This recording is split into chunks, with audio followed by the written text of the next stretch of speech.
ದೇಶವನ್ನ ಸಾಲದ ಶೂಲಕ್ಕೆ ಕಾಂಗ್ರೆಸ್ ತಳ್ಳಿದೆ ಅಂತ ಪ್ರಧಾನಿ ಮೋದಿ ಕೆಂಡ ಕಾರ್ತಾ ಇದ್ರು. ಆದರೆ ಈಗ ಅವರ ಸರ್ಕಾರದ ಮೇಲೆಯೇ ದಾಖಲೆಯ ಸಾಲ ಮಾಡಿರೋ ಟೀಕೆ ಕೇಳಿ ಬಂದಿದೆ. ಕೇವಲ 10 ವರ್ಷಗಳಲ್ಲಿ ಕೇಂದ್ರ ಸರ್ಕಾರ 130 ಲಕ್ಷ ಕೋಟಿ ಸಾಲ ಮಾಡಿದ್ದು ಕಾಂಗ್ರೆಸ್ಗೆ ಅಸ್ತ್ರವಾಗಿದೆ. ಮೋದಿ ಸರ್ಕಾರದಲ್ಲೂ ದಾಖಲೆಯ ಸಾಲ, ಕೈ ಕೆಂಡಾಮಂಡಲ. ಕೇಂದ್ರ ಸರ್ಕಾರದಿಂದ 10 ವರ್ಷಗಳಲ್ಲಿ 130 ಲಕ್ಷ ಕೋಟಿ ಸಾಲ. ಮೋದಿ ಮಾಡಿದ ಸಾಲ ಹೇಗೆ ವಿನಿಯೋಗ ಆಗ್ತಿದೆ ಎಂದ ಕಾಂಗ್ರೆಸ್.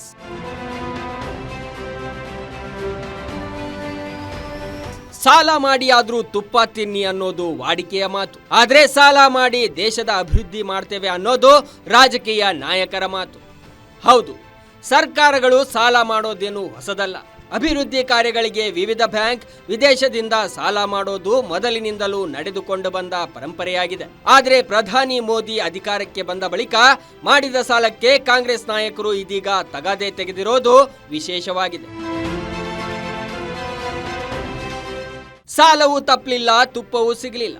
ಇದೋ ಮೋದಿ ಮ್ಯಾಜಿಕ್. ಹೀಗಂತ ಕಾಂಗ್ರೆಸ್ ನಾಯಕರು ಪ್ರಧಾನಿ ನರೇಂದ್ರ ಮೋದಿ ಆಡಳಿತದ ಕೇಂದ್ರ ಸರ್ಕಾರದ ಕಾಲೆಳೆಯುತ್ತಿದ್ದಾರೆ. ಆಡಳಿತಕ್ಕೆ ಬಂದು 10 ವರ್ಷಗಳಲ್ಲಿ 3 ಪಟ್ಟು ಹೆಚ್ಚು ಸಾಲ ಮಾಡಿದ ಮೋದಿ ಸರ್ಕಾರ ದೇಶಕ್ಕೆ ಕೊಟ್ಟಿದ್ದೇನು? ಈ ಸಾಲದ ಹಣ ಎಲ್ಲಿ ಹೋಯ್ತು, ಎಲ್ಲಿ ವಿನಿಯೋಗ ಆಯ್ತು ಅಂತ ಕಾಂಗ್ರೆಸ್ ನಾಯಕರು ಇದೀಗ ಕೇಂದ್ರ ಸರ್ಕಾರಕ್ಕೆ ಪ್ರಶ್ನೆಗಳ ಸುರಿಮಳೆಗೈಯುತ್ತಿದ್ದಾರೆ. ಸಚಿವ ಪ್ರಿಯಾಂಕ್ ಖರ್ಗೆ ಟ್ವೀಟ್ ಮಾಡಿ ಕೇಂದ್ರ ಬಿಜೆಪಿ ನಾಯಕರನ್ನ ಪ್ರಶ್ನೆ ಮಾಡಿದ್ದು, ಸಾಲ ಮಾಡಿ ಏನು ಸಾಧನೆ ಮಾಡಿದ್ರಿ ಅಂತ ಪ್ರಶ್ನೆ ಹಾಕಿದ್ದಾರೆ.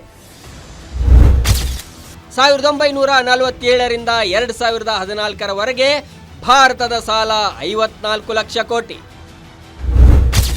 2014ರಿಂದ 2025ರವರೆಗೆ 200.16 ಲಕ್ಷ ಕೋಟಿ ತಲುಪಿದ ಸಾಲ. ಕೇಂದ್ರ ಬಿಜೆಪಿ ಸರ್ಕಾರದಿಂದ 10 ವರ್ಷಗಳಲ್ಲಿ 130 ಲಕ್ಷ ಕೋಟಿ ಸಾಲ.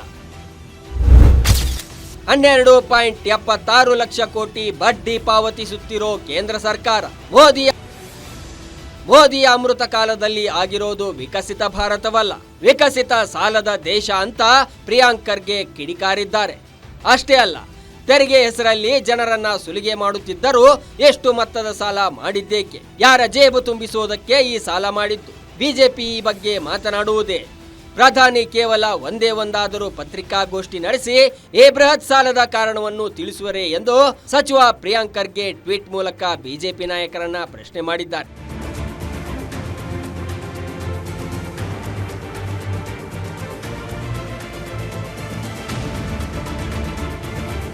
ಸರ್ಕಾರ ಯಾರದ್ದೇ ಇರಲಿ, ದೇಶದ ಮೇಲೆ ಸಾಲದ ಹೊರೆಯನ್ನ ಹೊರಿಸೋದು ಸಾಮಾನ್ಯ ಆಗೋಗಿದೆ. ನರೇಂದ್ರ ಮೋದಿ ಸಾಲ ಮಾಡಿ ಏನ್ ಅಭಿವೃದ್ಧಿ ಮಾಡಿದ್ದಾರೆ ಅಂತ ಕಾಂಗ್ರೆಸ್ ನಾಯಕರು ಇದೀಗ ಪ್ರಶ್ನೆ ಎತ್ತಿದ್ದಾರೆ. ಕಾಂಗ್ರೆಸ್ ಸಾಲದ ವಾರ್ಗೆ ಬಿಜೆಪಿ ಅದ್ಯಾವ ರೀತಿ ತಿರುಗೇಟು ನೀಡಲಿದೆ, ಕಾದು ನೋಡಬೇಕಿದೆ. ವೀರೇಶ್ ದಾನಿ, ಪೊಲಿಟಿಕಲ್ ಬ್ಯೂರೋ, ಗ್ಯಾರಂಟಿ ನ್ಯೂಸ್.